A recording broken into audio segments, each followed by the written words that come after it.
Long ago, in the land of Ulu, a kingdom located at the western part of Africa, when men ruled, women were voiceless. A man's pride was in his numbers of possession. A woman's pride was her beauty and submissiveness. A woman owned nothing of her own and was strictly under the leadership of her father or husband. Ulu was a kingdom ruled by a king with his council of elders. The kingdom's priest was a significant member of the land. He was feared by the people next to the king and was considered to be the mouthpiece of the gods. In Ulu Kingdom, rituals and festivals and traditional rites were sacredly observed.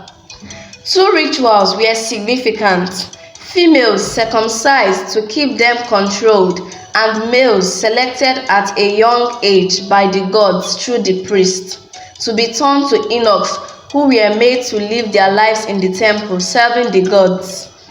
This caused unspoken agony among the people, but the fear of the gods kept them enduring. At the outskirts of the kingdom lived a renowned local doctor with his family. He had a wife and two daughters. He was known for his powerful knowledge of medicinal herbs. His first daughter's name was Adaulu. Some things were significant about her. She had daring thoughts and an air of superiority around her. She wasn't the most beautiful girl in the kingdom, but her charisma made her adoring. Her father privily believed she was a special child, while her mother scolded her for acting like a possessed child. Adaulu loved and honored her father as the only one who she looked up to. Agunna was her very close companion and dear friend since they were kids. Agunna was the second son of one of the royal elders of the kingdom. How they got so attached was indescribable, but they were special together. On a fateful day, when girls went to the market with their mothers and boys went to the farm with their fathers, Adaulu sat beside her father in front of their huts, going through herbs. Once or twice, her father explained things to her. Not long after, the sound of the beating of a gong was heard.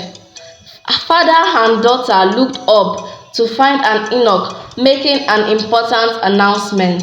Listen, people of Ulu Kingdom, this message is from the king in respect to the demands of the gods. In 4 market days, all must gather at the market square. There shall be the mind of the gods concerning their choosing eunuch be made known. At this, the messenger hit his gong twice and walked further to make the same announcement along other paths. Adaulu looked at her father for explanation. Her father sighed and said, "The gods need new eunuchs in his temple. No one knows yet who these unlucky boys would be." Adaulu stared at her father for a while as if thinking of what to say. "Papa, why do the gods need new eunuchs?" she asked.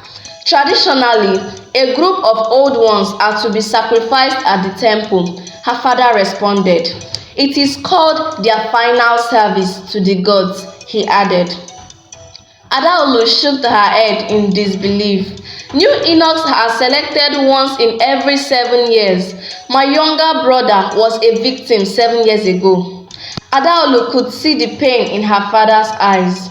Slowly, she felt a rising anger in her. The thought of young boys chosen by the gods to be castrated, to be denied their freedom to manhood, to serve day and night in the temple, and lastly to be sacrificed to the gods. "Wasted!" she exclaimed angrily. Her father turned sharply to her. "Why has no one disagreed to this wicked tradition?" she asked her father.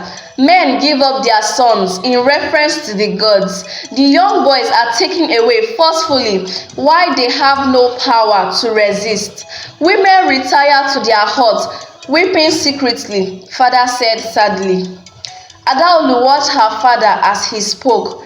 She at that moment was filled with anger and pity. She imagined herself as one of the victimized boys, or rather, What if Agunna would be part of those chosen? She flared up. All this turns back to cause pain to a woman. Every female must face circumcision. A woman dare not lift a finger in a congregation. She has no voice to cry out her pains. Then she watches her son, for whom she bore the pain of childbirth, being taken away to live a wasted life. Adaulu yelled, "This must stop!" Her father shook his head and sighed. Adaolu bit her lips. "My daughter, how do you feel so much and think so much? You are but a child and have spent 16 years only on this earth." Adaolu gave no response. She stopped what she was doing, stared blankly at nothing. Suddenly, she stood up, gave her father a bow, and ran out of the compound. She wasn't sure where she was heading to, but she kept running as her legs carried her. She passed through different paths, stumbled on something. She fell but stood up again. People that passed by ran too, wondering what chased her. When she got to a familiar compound, she stopped. For a while she bent over, trying to catch her breath. "Adaolu!" a familiar voice exclaimed. She turned to find Agunna staring at her with concern in his eyes. He touched her lightly on the shoulder. "What's wrong?" he asked her. "This kingdom is wrong," Adaolu responded sadly. "You have heard?" Adaolu nodded to say yes. Agunna sighed. "No one knows who it would be," Agunna said. You won't attend, would you?" Adaolu asked, looking directly into his eyes. "Everyone must attend. My father declared so," Agunna replied sadly. "This is an unfair tradition.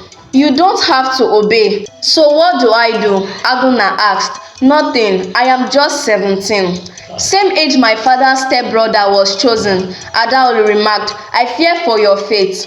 For a while, both friends were silent. When Adaolu spoke, she said, "Run." She was close to tears. "Run away," she repeated. "You don't deserve this." "Adaolu, it is okay. I may not be chosen," Agunna consoled her. "Just run now that you can. Come back when it is over," Adaolu pleaded. "He runs nowhere," Agunna's father replied from behind.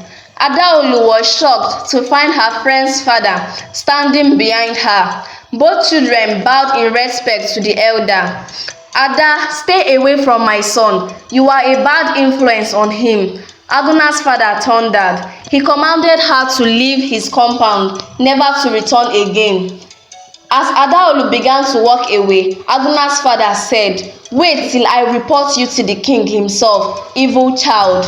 Adaolu walked away slowly out of the compound, heavy at heart.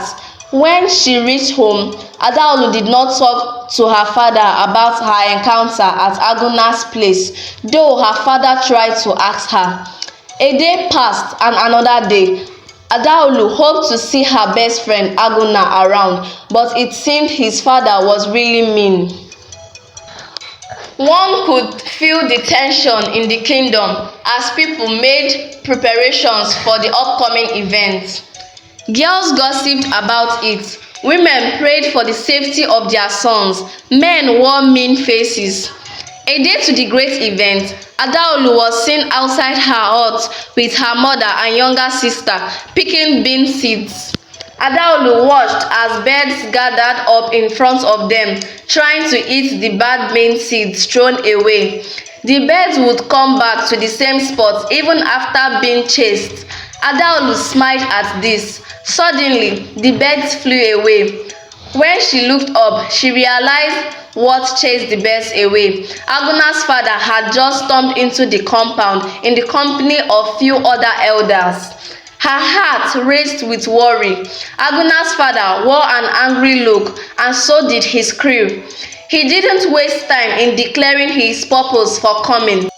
"My son now questions tradition and threatens to go against what our forefathers started, all because of your little witch," he said harshly to Adaolu's mother.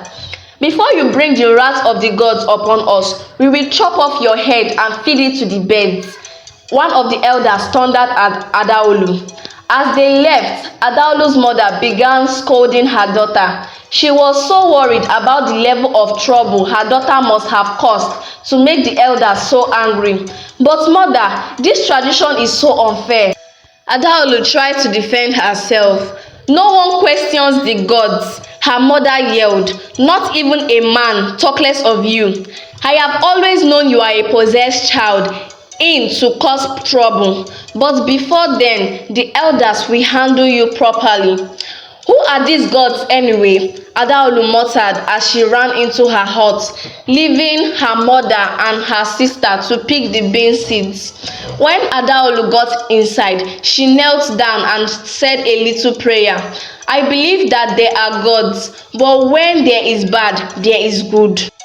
There is a God who delights in fairness and justice. Please show forth your light and bring forth your help. Please put an end to this tradition.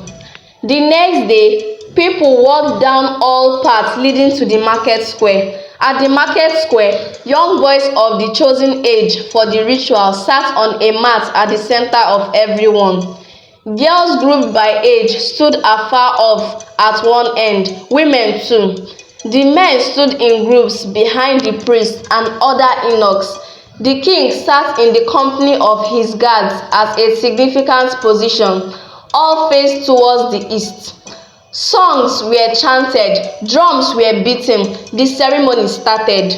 Adaulu stood among her age group. She had mixed feelings. She looked out for Agunna and found him among the boys on the mats. Adaulu's heart began to race. Soon the priest would make selections from the boys. As the ceremony went on, something caught Adaulu's attention. She looked towards the west and found some strange people wearing scary masks, hiding in bush. Adaulu perceived they weren't good. She searched for her mother among the crowd, and when she found her, she told her what she saw. Surprisingly, mother and daughter went to the bush, but found just bushes moving in the direction of the wind. Adaulu's mother frowned and left. Adaulu wondered if she was dreaming. She kept looking into the bushes. Just then, the strange people appeared again. This time, they seemed to be closer to the gathering. Adaulu screamed, "Villains!" Her voice could not be heard because she wasn't the only one screaming at that point. "Where is my son?" one woman screamed. "My child, oh my son," another woman screamed. There was commotion as women searched for their sons, who mysteriously went missing. Adaulu looked again at the bushes but could not find the strange people. Adaulu had a conviction that they had left with the women's sons. The first person that came to her mind was Agunna. Just then she saw Agunna's mother among the crowd weeping. "My son, oh Agunna, my son," she cried.